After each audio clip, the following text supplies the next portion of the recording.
Kalau kau tak mau jadi seperti orang lain, miskin, stres, dan terjebak di siklus tak berujung, kau perlu fokus ke satu hal, yaitu menghasilkan $10.000 pertamamu. Saat umurku 18 tahun, aku tak punya uang dan ijazah, tapi aku punya mimpi yang besar. Jadi, aku tak memikirkan jutaan dolar dulu, tapi membuat target yang realistis, yaitu $10.000. Sekarang, setelah jadi jutawan mandiri, aku bisa bilang mencapai 10.000 pertama itu yang paling sulit. Tapi begitu aku mencapainya, semua berubah. Ini bukan cuma soal uangnya, tapi bukti kalau mencari uang itu termasuk skill, bukan keberuntungan. Begitu tahu cara dapat $10.000 sekali, aku yakin bisa melakukannya lagi dan lagi, sampai jadi kekayaan yang sesungguhnya. Jadi, kalau aku harus mulai dari nol dan menghasilkan $10.000 lagi, beginilah caraku melakukannya dalam 3 langkah. Banyak orang membuat ini jadi ribet. Mereka terjun ke kripto karena melihat teman yang dapat untung, atau mencoba trading harian karena ada guru menjanjikan itu akan membuat mereka kaya. Masalahnya, 2 cara ini butuh modal besar dan keberuntungan yang luar biasa. Ini bukan usaha sampingan dan harusnya tak dianggap sebagai sumber penghasilan utama. Anggap saja alat untuk mengembangkan uang. Saat kau baru mulai, kau butuh sesuatu yang cuma membutuhkan modal yang kecil dan secara konsisten menghasilkan uang setiap hari. Kalau disaring sebenarnya, cuma ada 4 opsi. Aku sudah mencoba semuanya dan percayalah, opsi ini sangat penting karena beberapa opsi bisa berkembang pesat, sementara yang lain lebih terbatas. Ada yang bisa menghasilkan uang dengan cepat, ada juga yang butuh waktu lebih lama. Opsi pertama, menjual jasa secara langsung. Kau mungkin pernah dengar soal ini, seperti personal training, mengantar barang, mengurus anjing, desain kuku, potong rambut, videografi, dan banyak lagi. Meskipun jasa ini terlihat sepele, sebenarnya ini salah satu cara tercepat untuk menghasilkan uang. Jadi jangan diremehkan karena kau bisa dapat bayaran secara langsung. Modalnya juga kecil. Kau cuma butuh beberapa skill dan mungkin beberapa alat, yang berarti kau bisa segera mulai. Kalau kau memilih untuk melakukannya, jangan ribet membuat situs web, menjalankan iklan, atau membuat logo. Langsung cari pelanggan di sekitarmu, berikan layanan, dan terima bayaran. Aku juga pernah melakukannya saat remaja. Aku berkeliling di komplek orang kaya dan menawarkan cuci mobil. Aku mencari taman yang rapi tapi mobilnya kotor. Mungkin terdengar aneh, tapi asumsiku kalau mereka peduli pada tamannya, mereka juga ingin mobil yang bersih dan berkilau untuk membuat tetangga terkesan. Karena layanan ini terbatas di area lokal, permintaannya naik turun. Beberapa bulan kadang ramai dan beberapa bulan kadang aku kesulitan untuk mendapatkan penghasilan. Saat sedang ramai, aku cuma bisa melayani 1 orang sekali jalan. Jadi penghasilanku per hari terbatas. Jadi jasa langsung itu sangat bagus untuk mulai. Tapi kau akan cepat merasa kalau ini membatasi potensimu. Ini membawaku ke opsi kedua, yaitu produk lokal. Contohnya menjual kue rumahan, kerajinan tangan, lukisan, hasil kebun yang segar, dan yang lainnya. Ini bisa jadi cara yang bagus untuk menghasilkan uang, tapi ini tidak instan. Beda dengan jasa yang dibayar langsung setelah pekerjaan beres, menjual produk lokal butuh waktu. Aku mencobanya dengan memakai sebagian keuntungan dari bisnis cuci mobilku. Kubeli beberapa bagian pesawat model murah, kurakit masing-masing, lalu menjualnya ke orang-orang di klub terbang RC yang kudatangi di akhir pekan. Tapi, aku cepat sadar, aku menghabiskan banyak waktu dan tenaga untuk uang yang sedikit. Ini sulit kuterima karena aku menikmati proses merakitnya. Sebagian besar penghasilanku habis untuk biaya bahan baku. Apalagi basis pelangganku sangat terbatas. Karena tak cukup banyak orang yang mau membayar harga yang sepadan dengan waktuku. Jadi menjual produk lokal itu seru dan tentu saja sepadan kalau ingin menghasilkan uang dari sesuatu yang kau sukai. Opsi ketiga, produk global. Seperti membuat brand pakaian, dropshipping, menjual sepatu, print on demand, dan masih banyak lagi. Berbeda dengan jasa langsung atau produk lokal, menjual produk global berarti basis pelangganmu jauh lebih luas dan kau punya lebih banyak peluang untuk menghasilkan uang. Tak terbatas pada orang di kota atau daerahmu. Siapapun, dimanapun, bisa beli produkmu. Aku sangat antusias untuk meluncurkan produk global milikku. Aku bahkan sampai terbang ke Cina dan kerjasama dengan pabrik untuk memproduksi desain pesawat modelku dan dijual ke seluruh dunia. Tentu saja, kau tak perlu melakukan semua ini kalau kau memilih untuk melakukan dropshipping. Tapi dulu aku belum punya opsi ini. Jujur, awalnya semuanya berjalan cukup lambat bagiku karena keuntungannya harus diputar lagi ke produk baru untuk dijual. Tiap kali barangnya laku, aku butuh modal lagi. Setelah menjual 10 barang, aku harus beli 20 lagi untuk stok. Bukannya menikmati untung, uangku terus terjebak di siklus restocking yang tak berujung. Apakah ini sepadan? 100%. Tapi ini boleh dilakukan kalau kau sabar untuk menunggu 1-3 bulan sampai semuanya mulai berjalan lancar. Kalau sudah berjalan, ini mungkin cara paling pasif dan santai untuk menghasilkan uang yang memang efektif. Ini membawa kita ke opsi keempat, menjual jasa online. Opsi ini sebenarnya belum ada saat aku masih muda, tapi kalau sekarang keuntungannya sangat besar. Ada banyak jasa online yang bisa kau tawarkan, seperti penulisan konten, mengedit video, desain thumbnail, pengelolaan iklan, dan manajemen media sosial, dan banyak lagi. Menjual jasa online itu itu menggabungkan dua keuntungan terbesar dari jasa langsung dan produk global. Karena kau dapat jangkauan global tapi margin keuntungannya besar seperti jasa. Kalau jual produk, kau dapat margin 20-30% yang harus diputar lagi. Kalau jasa, kau dapat margin 70-80% yang langsung masuk ke kantong. Dan kau bisa mulai dapat uang sejak hari pertama. Dengar, semua ini cara yang bagus untuk dapat $10.000 sebagai pelajar. Terutama dua opsi terakhir. Tapi, kalau kau ingin mulai menghasilkan uang secepat mungkin, aku akan pilih opsi keempat, menjual jasa online. Sekarang tinggal tentukan layanan online apa yang mau ditawarkan. Mulailah dengan tanya ke diri sendiri soal 3 hal. Apa skill yang kau kuasai? Kau suka belajar soal apa? Dan apa masalah yang sering dihadapi oleh bisnis? Idealnya ada di titik temu dari jawabanmu. Banyak orang terjebak di tahap ini. Mereka menunggu berbulan-bulan bahkan bertahun-tahun agar skillnya sempurna dulu sebelum menawarkannya. Padahal itu terbalik. Kau harus segera dapat pengalaman nyata secepat mungkin. Jadi mulailah dengan pasang harga di bawah tarif pasar. Tujuannya untuk menghasilkan uang sambil belajar. Sekarang kita lanjutkan satu langkah lebih jauh. Ini adalah piramida skill. Ada 4 elemen yang kalau dikuasai semua, bisa mengubah skill jadi penghasilan $10.000.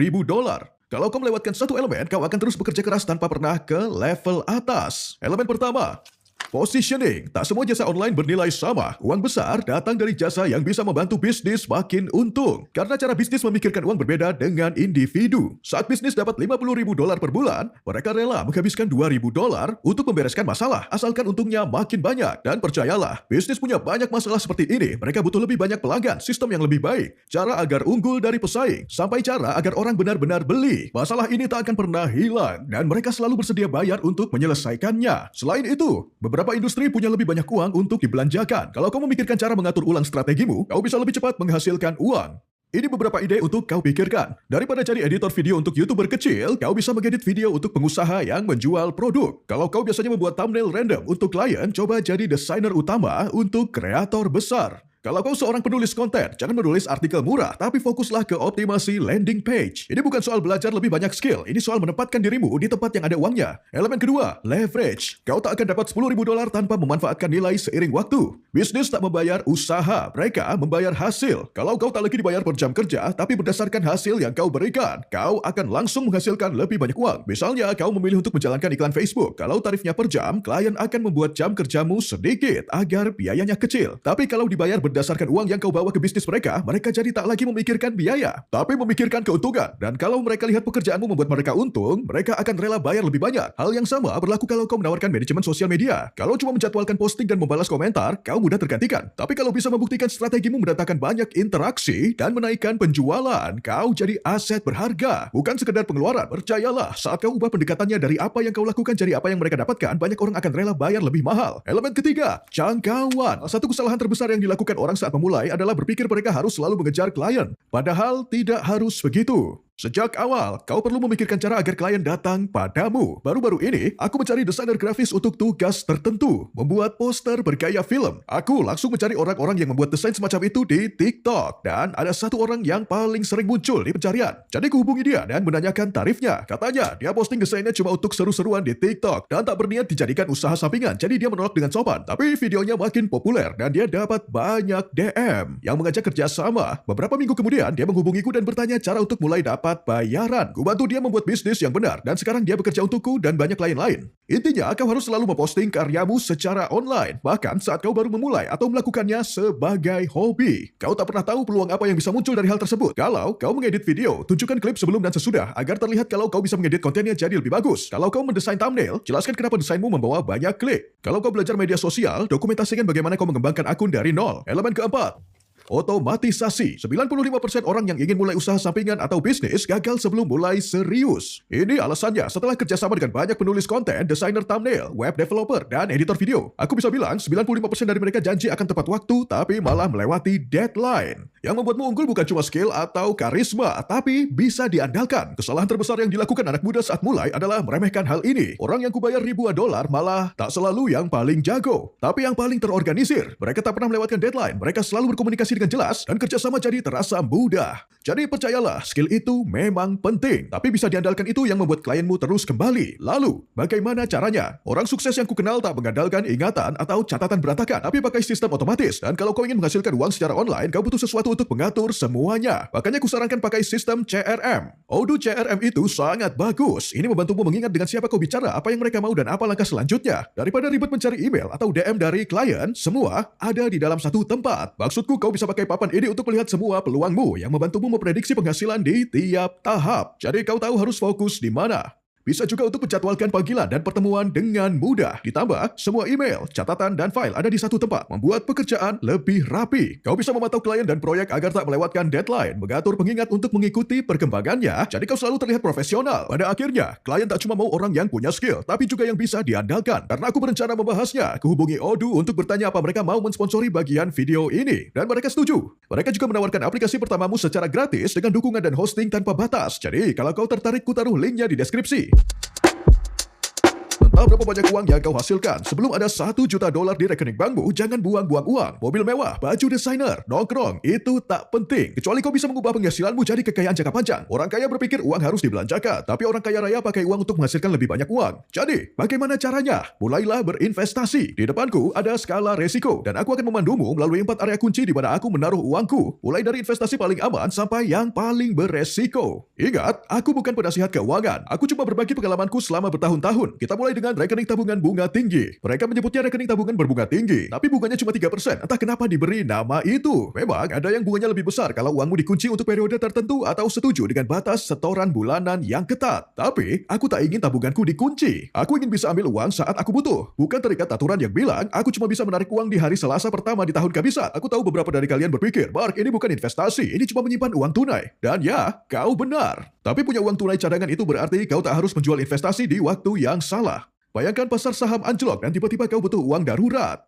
Kalau kau tak punya tabungan uang tunai, tak ada pilihan selain menjual rugi sahammu, dan itu cara tercepat membuat keputusan buruk. Rekening tabungan berbunga tinggi ini seperti safety net. Ini bukan untuk dapat keuntungan besar, tapi untuk jaga-jaga kalau ada pengeluaran yang tak terduga. Jadi, kau tetap terlindungi dan investasi jangka panjangmu tetap aman. Investasi kedua, reksadana indeks. Pernah dengar pepatah, cuma butuh harga secangkir kopi sehari untuk jadi jutawan? Nah, itu berkat reksadana indeks dan ETF. Aku sudah untung banyak dari investasi reksadana indeks jangka panjang yang simple. Dan bagusnya lagi, tak perlu ribet mengurus. Ada banyak jenis reksadana indeks dan ETF, tapi yang paling populer tentu saja S&P 500 yang mencakup 503 perusahaan publik teratas di Amerika. Semuanya dikemas dalam satu investasi yang mudah. Meskipun ini persentase reksadana indeks terbesar di portofolioku, aku juga investasi di reksadana pasar saham keseluruhan. Yang terbaik untuk investor di Amerika ada VTSAX dan di Inggris ada VWRL ETF. Menurutku, penting juga untuk punya sebagian uang yang diinvestasikan ke reksadana indeks pasar berkembang. Yang terbaik di Amerika ada VWO dan di Inggris ada VFEM ETF. Tapi ada banyak reksadana pasar berkembang lainnya juga. Jadi sebaiknya kau melihat-lihat dulu. Kalau semua nama-namanya membuatmu bosan, berikut fakta menarik untuk membangunkanmu. Rata-rata return S&P 500 dalam 10 tahun terakhir lebih dari 10%. Artinya kalau kau investasi $5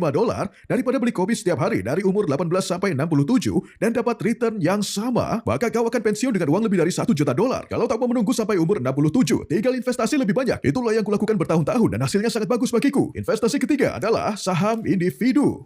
Nah, bagian ini mulai menarik. Saham individu bisa jadi cara yang bagus untuk mulai investasi, apalagi dengan modal kecil. Kau bisa belajar langsung soal pasar saham, dan ini tak bisa kau dapatkan dari reksadana indeks. Saat aku pertama kali mulai, aku senang memilih saham dan belajar membaca laporan keuangan perusahaan. Jujur, kalau aku tak menginvestasikan uangku sendiri, aku tak akan termotivasi untuk memahami cara kerjanya. Makanya, saat kau baru mulai, saham individu terasa lebih menarik. Tentu, resikonya lebih tinggi. Tapi, kalau cuma investasi sedikit, ini bisa jadi cara yang berguna untuk belajar pergerakan pasar tanpa mempertaruhkan terlalu banyak. Keuntungan besar lainnya, kau bisa fokus ke perusahaan tertentu. Dengan reksadana indeks, meskipun ada perusahaan yang kinerjanya sangat bagus, porsinya tetap kecil di portofoliomu. Dengan saham individu, kau bisa menikmati keuntungannya secara langsung. Tapi tentu, kau harus siap mental untuk menghadapi fluktuasi harga. Ngomong-ngomong, Trading 212 sedang berbagi saham pecahan gratis sampai £200 kalau pakai kode Tilbury dan mengisi saldo akunmu. Jadi, kalau kau ingin mendapatkannya, aku taruh linknya di deskripsi di bawah. Investasi keempat, mata uang kripto. Saat Bitcoin pertama kali diluncurkan di 2009, aku seperti kebanyakan orang lain mengira ini penipuan. Aku terbiasa investasi di aset nyata seperti properti dan saham yang didukung oleh perusahaan nyata. Ide soal mata uang digital tanpa ada yang mengendalikan terasa sangat beresiko. Tapi lama-kelamaan, aku makin memperhatikannya. Awal 2019,